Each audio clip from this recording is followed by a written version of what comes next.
Open the hood. The filter is located on the passenger side. Remove the rubber seal by lifting it up. Gently open the cover. Now we can see the filter.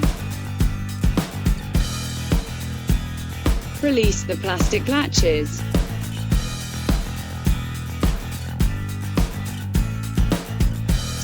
Tilt the filter and pull it out.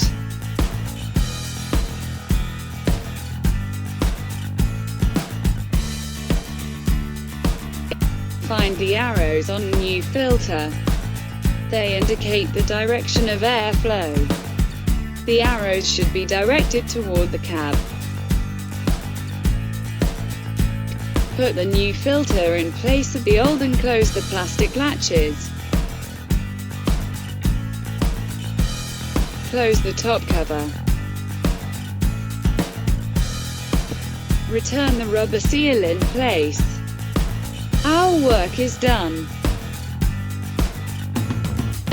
Recommended to replace the filter every 15,000 kilometers or once per year.